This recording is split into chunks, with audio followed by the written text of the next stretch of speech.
ನಾನು ನಮ್ಮ ಎಲ್ಲ ನಾಯಕರುಗಳಿಗೆ ಹೇಳೋದು, ಅವತ್ತಿನ ದಿನ ಏನು ಅಣ್ಣ ತಮ್ಮಂದ್ರಂಗಿದ್ರು, ಇವತ್ತು ಸರ್ ಅವರು ಸ್ವಲ್ಪ 14 ವರ್ಷ ವನವಾಸ ಅನುಭವಿಸಿ ಕಷ್ಟದಲ್ಲಿದ್ದಾರೆ. ಅವತ್ತೇನ್ ಅಣ್ಣ ತಮ್ಮಳು ಅಂತ ನಾವು ಆಸ್ತಿ ಮಾಡಿದ್ವಿ, ಆ ಆಸ್ತಿನ ವಾಪಸ್ ಕೊಟ್ಟು ನಮ್ಮ ವಾಲ್ಮೀಕಿ ಸಮುದಾಯದ ಘನತೆ ಗೌರವ ಕಾಪಾಡ್ಬೇಕಂತಂದೇಳಿ ನಮ್ಮ ನಾಯಕಗಳೆಲ್ಲರೂ ಕೇಳ್ತಾರೆ. ಅವತ್ತಿನ ದಿನ ಏನ್ ಜನಾರ್ದನ್ ರೆಡ್ಡಿ ಸಾಹೇಬ್ ಜೊತೆ ಶ್ರೀರಾಮ್ ಲಣ್ಣವ್ರು ಇದ್ರು, ನಮ್ಮ ಗೌರವಾನ್ವಿತ ನಮ್ಮ ಶಾಸಕರು ಸುರೇಶ್ ಬಾಬು ಇದ್ರು, ಬಹಳಷ್ಟು ಜನ ಎಲ್ಲ ಇದ್ರು. ಅವತ್ತು ಅಣ್ಣ ತಮ್ಮರಾಗಿ ಇದ್ವಿ ನಾವು.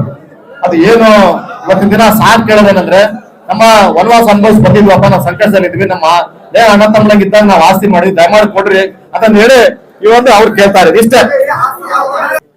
ಇವತ್ತಿನ ದಿನ ಜನಾರ್ದನ್ ರೆಡ್ಡಿ ಸಾರ್ ಅವರ ಮತ್ತೆ ಆಮೇಲೆ ಅವರ ಅಭಿಮಾನಿಗಳ, ಅವ್ರ ಹಿತೈಷಿಗಳ ಒಂದು ಏನಪ್ಪ ನಮ್ಮ ಅಭಿಪ್ರಾಯ ಅಂದ್ರೆ, ಇವತ್ತು ನಾವು ಏನು ಇಲ್ದಾಗ ನಮ್ಮನ್ನ ಅದ ನಮ್ದು ವೈಯಕ್ತಿಕ ಶ್ರಮ ಇರ್ತದೆ, ಏನಾದ್ರು ಒಂದು ಮಾಡಿ ಜನಾರ್ದನ್ ರೆಡ್ಡಿ ಸರ್ ಇವತ್ತು ಇಡೀ ನಾನಲ್ಲ ಸರ್, ಬಳ್ಳಾರಿ ಜಿಲ್ಲೆನೇ ಮಾತಾಡ್ತದೆ. ಇವತ್ತು ಬಳ್ಳಾರಿ ಜಿಲ್ಲೆ ಏನ್ ಮಾತಾಡ್ತದಪ್ಪ ಅಂದ್ರೆ, ಗೌರವಾನ್ವಿತ ಶ್ರೀರಾಮ್ ಸರ್ ಅವರು, ಜನಾರ್ದನ್ ರೆಡ್ಡಿ ಸಾರ್ ಅವರು ತುಂಬಾ ಸಹಾಯ ಮಾಡಿದ್ರೆ, ಅವ್ರ ಬೆಳವಣಿಗೆಯಲ್ಲಿ ಅವ್ರದ್ದು ಇದೆ, ಸಹಾಯ ಇದೆ ಅಂತ ಹೇಳ್ತಾರೆ ಜನ.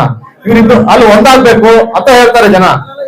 ಆ ಒಂದು ಇತಿಹಾಸದಲ್ಲಿ ಬರೆದಿಡುವಂತ ಸ್ನೇಹ ಆಗಿತ್ತು. ಅದು ಬರ್ತಾ ಬರ್ತಾ ಯಾಕೋ ಹೀಗಾಯ್ತು, ನಮ್ಗೆ ಜನಗಳು ಮಾತಾಡೋದು, ನಮ್ಗಿರೋ ಮಾಹಿತಿ ಏನಪ್ಪಾ ಅಂದ್ರೆ, ಇದೆಲ್ಲ ಒಂದು ಆಸ್ತಿಗಳ ವಿಷಯದಲ್ಲಿ ಅಂತ ಹೇಳಿ ನಮ್ಗಿರೋ ಮಾಹಿತಿ.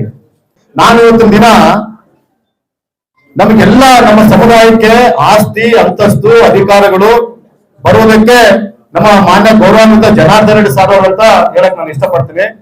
ಯಾಕಂದ್ರೆ ಅವರಿಂದಾನೇ ಇವತ್ತಿನ ದಿನ ನಮ್ಮ ಸಮುದಾಯದವರು ಎಲ್ಲರೂ ಹೋರಾಟ ಮಾಡಿದ್ರು, ತುಂಬಾ ಹೋರಾಟ ಮಾಡಿ ಮಿನಿಸ್ಟರ್ ಕೊಡಿಸೋದಕ್ಕೆಲ್ಲ ಅವ್ರು ತ್ಯಾಗ ಮಾಡೆಲ್ಲ ಹೋರಾಟ ಮಾಡಿ ಮಿನಿಸ್ಟರ್ ಎಲ್ಲ ಕೊಡಿಸಿದ್ದಾರೆ.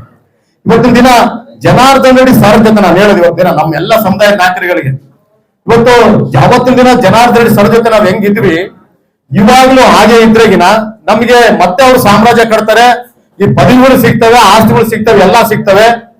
ಈ ಒಂದು ಸಣ್ಣ ಪುಟ್ಟ ಆಸ್ತಿಗಳನ್ನ ಯಾಕೆ ನೀವು ಈ ಆಸ್ತಿ ವಿಷಯಗಳಲ್ಲಿ ಇಷ್ಟೊಂದು ವ್ಯಾಪಾರ ತಗೊಂಡಿದ್ರಿ, ಅವ್ರಿಗೆ ಏನು ಕೊಡ್ರಿ. ಇವತ್ತಿನ ದಿನ ಜನಾರ್ದನ್ ರೆಡ್ಡಿ ಸರ್ 14 ವರ್ಷ ವನವಾಸ ಅನುಭವಿಸಿದ್ದಾರೆ, ಇವತ್ತು ಅವರು ಸಂಕಷ್ಟದಲ್ಲಿದ್ದಾರೆ ಅಂತ. ಇವ್ರಿಗೆ ಏನ್ ಮೊದಲು ಎಲ್ಲರ ಅಣ್ಣ ತಮ್ಮಂದ್ರ ಇದ್ದಾಗ ನಾವ್ ಏನ್ ಮಾಡಿರ್ತೀವಿ, ಅಣ್ಣ ತಮ್ಮಂದ್ರ ಮೇಲೆ ಆಸ್ತಿ ಮಾಡ್ಕೊಂಡಿರ್ತೀವಿ.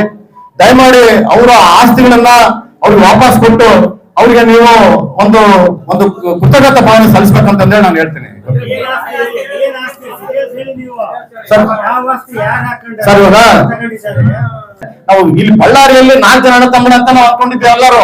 ಜನಾರ್ದನ್ ರೆಡ್ಡಿ ಸಾರು, ಶ್ರೀರಾಮ್ ಲಣ್ಣ, ಸೋಮಶೇಖರ್ ರೆಡ್ಡಿ ಅಣ್ಣ ತಮ್ಮರು ಮಾಡ್ಕೊಂಡಿರ್ತೀವಿ ಆಸ್ತಿ, ಆ ಆಸ್ತಿನ ವಾಪಸ್ ಕೊಟ್ಬಿಡಂತಂದೇಳಿ ಅವ್ರು ಕೇಳ್ತಾರೆ ಅಷ್ಟೇ.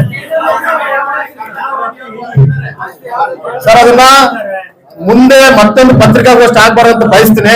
ಪತ್ರಿಕಾಗೋಷ್ಠಿ ಆದ್ರೆ ನಿಮ್ಗೆ ಡೀಟೇಲ್ಸ್ ಕೊಡ್ತೀವಿ ಸರ್. ಸರ್ ಸೇರುವುದು ಅನ್ನೋದಕ್ಕಿಂತ ಅಣ್ಣ ತಮ್ಮ ಅಂತ ಹೇಳ್ತೀನಿ ಸರ್. ನಾನು ತಮ್ಮರ ಮೇಲೆ ಆಸ್ತಿ ಮಾಡಿದ್ರಿ ಸರ್. ಸಾಹೇಬರು ಸಂಡೂರು ಉಪಚುನಾವಣೆಯ ಒಂದು ಸೋಲಿನ ಬಗ್ಗೆ ಪರಾಮರ್ಶೆ ಚರ್ಚೆ ಶುರುವಾಗುತ್ತೆ. ಆ ಸಂದರ್ಭದಲ್ಲಿ ಮುಂದಿನ ದಿನಮಾನಗಳಲ್ಲಿ ಈಗಾಗಲೇ ಪಕ್ಷ ಎಲ್ಲ ಒಂದು ಶಮನ ಮಾಡುವಂತ ಒಂದು ಪ್ರಯತ್ನ ಮಾಡ್ತಾ ಇದಾರೆ. ನಾವೇನಪ್ಪ ಅಂದ್ರೆ ನೋಡಿ, ಅವತ್ತಿನ ದಿನ ಬಳ್ಳಾರಿಯಲ್ಲಿ ಅಂದ್ರೆ ಶ್ರೀರಾಮ್ ಲಣ್ಣವ್ರಿಗೆ ಮತ್ತೆ ಶ್ರೀರಾಮ್ ಲಣ್ಣವ್ರ ಕುಟುಂಬಕ್ಕೆ ಜನಾರ್ದನ್ ರೆಡ್ಡಿ ಸಾರ್ ಮಾಡಿದ್ವು ನಾನು ಏನ್ ಸಹಾಯ ಮಾಡಿದ್ರು ಅಂತ ಹೇಳಕ್ ಇಷ್ಟಪಡ್ತೇನೆ ಬಂದೆ. ಅದಕ್ಕಾಗಿನೇ ನಾವು ಮಾತಾಡ್ತಾ ಇದೀನಿ. ಯಾಕಂದ್ರೆ ಅವ್ರನ್ನ ಇವತ್ತು ನಾವು ಇವರು ವಾಲ್ಮೀಕಿ ಸಮುದಾಯ ವಿರೋಧಿ ಅಂತ ಬಿಂಬಿಸೋದು ತಪ್ಪು ಅಂತ ನನ್ನ ಅನಿಸಿಕೆ. ಒಂದೇ ನನ್ನ ಇಲ್ಲಿಂದ ನಾನು ಯಾವ ಸಮುದಾಯಕ್ಕಲ್ಲ, ನನ್ನ ವಾಲ್ಮೀಕಿ ಸಮುದಾಯಕ್ಕೆ ಸಂದೇಶ ಏನಂದ್ರೆ, ನಾನು ರಿಕ್ವೆಸ್ಟ್ ಮಾಡೋದು ಏನಂದ್ರೆ, ನಾವೆಲ್ಲರೂ ಸೇರಿ ಈ ಮನಸ್ತಾಪವನ್ನು ನಾನು ಅದನ್ನೇ ಅಲ್ಲಿರೋ ನಮ್ಮ ಸ್ನೇಹಿತರಿಗೆ ಕೇಳ್ಕೊಂಡದ್ದು ಇಷ್ಟೇನೆ. ಒಂದು ಗ್ಯಾಪ್ ಕ್ರಿಯೇಟ್ ಆಗ್ಬಾರ್ದು. ಸ್ವಲ್ಪ ಮನಸ್ತಾಪ ಹೆಚ್ಚಾದಂಗೆಲ್ಲ ಮುಂದೆ ಸಮಸ್ಯೆ ಆಗ್ತಾವ ಅಂತ ಅವ್ರ ಹತ್ರ ಕೂಡ ನಾವು ಹೇಳಿದ್ ಕೂಡ ಇಷ್ಟೇನೆ. ಅಪ್ಪ ಇವತ್ತು ಬಳ್ಳಾರಿಯಲ್ಲಿ ಪ್ರೆಸ್ ಮೀಟ್ ಮಾಡಿದ್ವಿ, ನಾಳೆ ಹೊಸಪೇಟೆ ಮಾಡ್ಬೇಕು, ನಾಳೆ ರಾಜ್ಯಾಂತ ಮಾಡ್ಬೇಕು ಅಂತ ಹೇಳ್ತಾ ಇದಾರೆ. ಅದಕ್ಕಾಗಿನೇ ನಾನು ಹೇಳೋದು, ನಮ್ಮ ವಾಲ್ಮೀಕಿ ಸಮುದಾಯಕ್ಕೆ ನಾವು ಜನಾರ್ದನ್ ರೆಡ್ಡಿ ಸಾಹೇಬರು ಮಾಡೋ ಅನ್ಯಾಯ ಏನಂತ ಅವತ್ತಿನ ದಿನ ಹೋರಾಟ ಮಾಡಿ ವಾಲ್ಮೀಕಿ ಜಯಂತಿ ಮಾಡಿದ್ದು ಜನಾರ್ದನ್ ರೆಡ್ಡಿ ಸಾಹೇಬರು. ಶ್ರೀರಾಮ್ ಲಣ್ಣವ್ರು ಅಂತಂದಲ್ಲ, ಬಹಳಷ್ಟು ಜನಗಳು ಅವ್ರ ಸಂಪರ್ಕಕ್ಕೆ ಬಂದ ಮೇಲೆ ಸ್ವಲ್ಪ ಬಹಳಷ್ಟು ಬೆಳವಣಿಗೆ ಆಯ್ತು ಅಂತ ಹೇಳಕ್ ಇಷ್ಟಪಡ್ತೀನಿ. ನನಗೆ ಖುಷಿ ಆಗುತ್ತೆ. ಜನಾರ್ದನ್ ರೆಡ್ಡಿ ಸರ್ ಅವ್ರು ಬಹಳಷ್ಟು ಜನ ಬೆಳೆಸಿದ್ದಾರೆ ಸರ್. ನಾವು ಪ್ರಾಮಾಣಿಕವಾಗಿ ವಾಲ್ಮೀಕಿ ಸಮುದಾಯ ಒಟ್ಟಿಗೆ ಸರ್.